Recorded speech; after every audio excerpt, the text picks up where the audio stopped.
ওনারা যখন বক্তৃতা দেন, বক্তৃতার সময় শেষ হয়ে যাওয়ার পরে 2 মিনিট আবদার করে নেন নিজ এলাকার ব্যাপারে কথা বলার জন্য। নিজ এলাকার ব্যাপারে কথা বলতে গিয়ে তারা বলেন, বেশিরভাগই বলেছে 4 লেনের রাস্তা লাগবে, 20টা ব্রিজ লাগবে, কিছু কাঁচা রাস্তা পাকা করতে হবে, সবকিছুই বলল।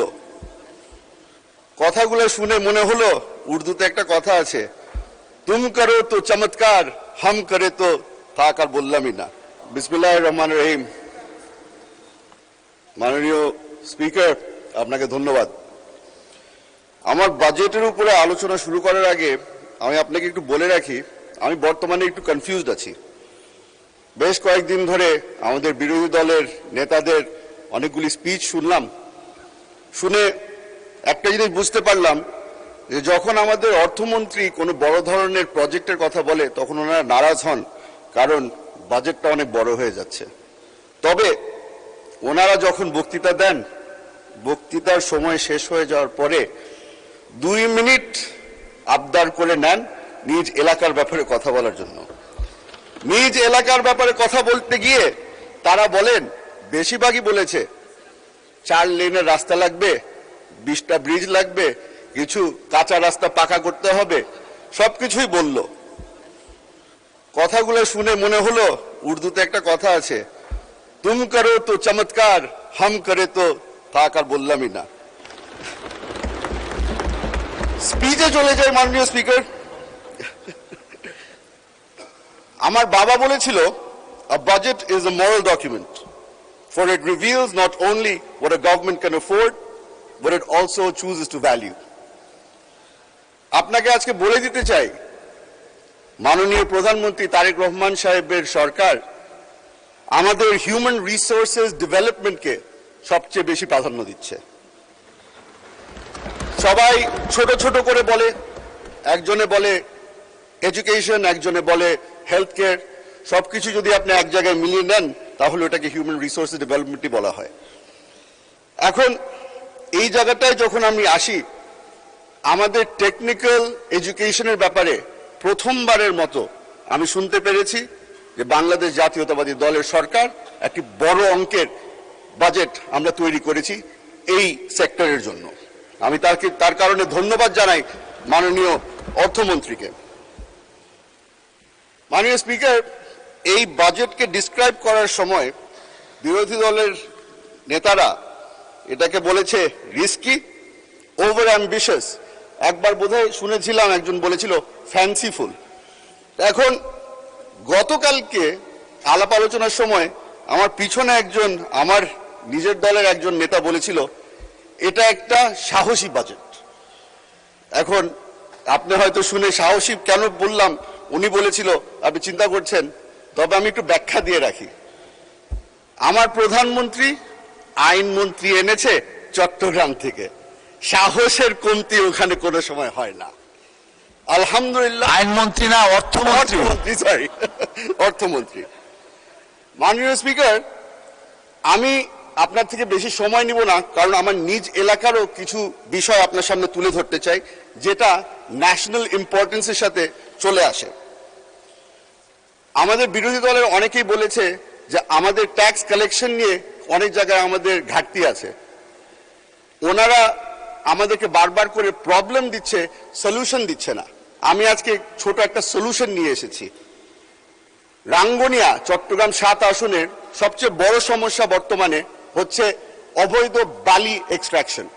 এটা হয়তো আমাদের এখানে সংসদ সদস্য অনেকেই আছে যাদের এলাকায় একই ধরনের সমস্যা ঘটছে। আমি একটু, অনেকে বলেছেন আপনাকে যে এই বাজেটটা খালি প্রফিট অ্যান্ড লসের ব্যাপার না, আমি একটু প্রফিট আর লসের ব্যাপারে আসি। 2021 থেকে 2026 পর্যন্ত এই অবৈধ এই বালির ব্যবসার থেকে রাঙ্গুনিয়া একা ওখান থেকে 12,80,00,000 টাকা রেভিনিউ কালেক্ট করা হয়েছে ট্যাক্সের আকারে। তবে এই বালি এক্সট্রাকশনের কারণে যে ক্ষতিটা হয়েছে, এই নদী ভাঙ্গনের কারণে আমাদের ওখানে 80 কোটি টাকার খরচ করতে হয়েছে ব্লকের মাধ্যমে এবং নদীর পার ঠিক করার কারণে। এই জিনিসটাকে যদি আমরা সলভ করতে চাই তাহলে ট্যাক্স কালেকশন আমাদের বাড়াতে হবে। বর্তমানে বিশেষজ্ঞরা বলছে 60 to 70% of all sand extracted from the river is done so illegally. এই ইলিগাল ব্যবসার কারণে বর্তমানে এই ব্যবসাটা খালি একজন সেক্টরের মানুষ এটা নিয়ন্ত্রণ করছে, এটা হচ্ছে কি একটা মাফিয়া সেক্টর। এই মাফিয়া সেক্টরের কারণে আমার এলাকায় কিছুদিন আগে একটি হত্যাকাণ্ড ঘটেছে, যেখানে মাসুদ চৌধুরী নামের আমাদের যুব দলের এক নেতাকে নির্মমভাবে হত্যা করা হয়েছে। এই জিনিসটা আমি তুলে ধরছি কারণ আমি খেয়াল করে দেখলাম যে আমাদের বর্তমানের হোম মিনিস্ট্রির বাজেটকে 6.2%-এই খালি ইনক্রিজ করা হয়েছে।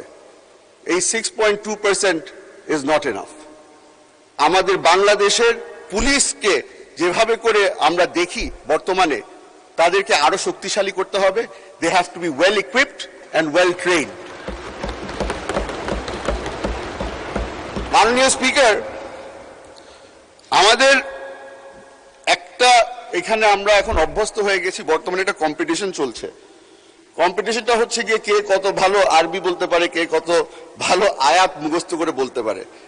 আমি ব্রিটিশ বোর্ডিং স্কুলের প্রোডাক্ট, আমি হয়তো অত মুখস্থ আপনাকে আয়াত বলতে পারবো না, তবে ছোটকালে একটা প্রার্থনা আমাকে শেখানো হয়েছিল, ওটা আপনাকে শুনিয়ে দিতে চাই। Lord give me the serenity to accept the things I cannot change, the courage to change the things I can, and the wisdom to know the difference. Alhamdulillah, amar অর্থমন্ত্রী knows the difference. He knows what changes need to be made and he knows what he cannot. The things that have been changed, আমি ওটা একটু বলে দিই। বাংলাদেশে গত 20 বছরের মধ্যে সোশ্যাল সেফটি নেট বলে কিছু ছিল না। মাননীয় প্রধানমন্ত্রী এই সোশ্যাল সেফটি নেট ক্রিয়েট করার জন্য ফ্যামিলি কার্ড নিয়ে এসেছে। আলহামদুলিল্লাহ, মাননীয় অর্থমন্ত্রী আমাদেরকে ওটার জন্য ফান্ডিং এর ব্যবস্থা করে দিয়েছে। The things we can't change, আমাদের বাংলাদেশে ওনারা বারবার করে বলছে ট্যাক্স কালেকশনের উপরে আমরা নির্ভর। আমি ট্যাক্স কালেকশনের উপর নির্ভর না, আমি এফডিআই এর উপরে নির্ভর। আমি যে ব্রিটিশ বোর্ডিং স্কুলের প্রোডাক্ট হলে উর্দু ভালো জানেন, আরো 2 মিনিট বাড়ানো হলো। মাননীয় স্পিকার, এখানে বসে বসে অনেকখানি উর্দু শিখে ফেলেছি। মাননীয় স্পিকার, ফরেন ইনভেস্টমেন্ট আনার জন্য, ফরেন ইনভেস্টমেন্ট এর যারা যারা ইন্টারেস্টেড আছে তারা বারবার করে একটা জিনিসই খুঁজে, স্টেবিলিটি। এই স্টেবিলিটির কারণেই মাননীয় অর্থমন্ত্রী আমাদের কর্পোরেট ট্যাক্স বাড়ায়নি। মাননীয় অর্থমন্ত্রী knows exactly where to make the change and where not to make the change. ওটার জন্য আমি ওনাকে ধন্যবাদ জানাতে চাই। মাননীয় স্পিকার, আপনাকে বলেছিলাম বেশি সময় নিব না, তবে একটা জিনিস বলে আমি শেষ করতে চাই। আমাদের বিরোধী দলের বন্ধুরা বারবার করে বলে যে এই বাজেটটা অনেক বড় হয়ে গেছে, অনেক বড় হয়ে গেছে, মোটা বাজেট দেওয়া হয়েছে। সেই কারণে একটা মজার একটা জিনিস বলে দিতে চাই। I ask the opposition not to judge this budget on its waistline, but on its backbone. আমাদের অর্থমন্ত্রী এমন একটা ব্যাকবোন বানাতে চেষ্টা করছে যেটার উপরে আমরা নেক্সট 5 বছরের ডেভেলপমেন্ট আমরা দাঁড়া করাতে পারি। মাননীয় স্পিকার, আপনাকে ধন্যবাদ। আসসালামু আলাইকুম।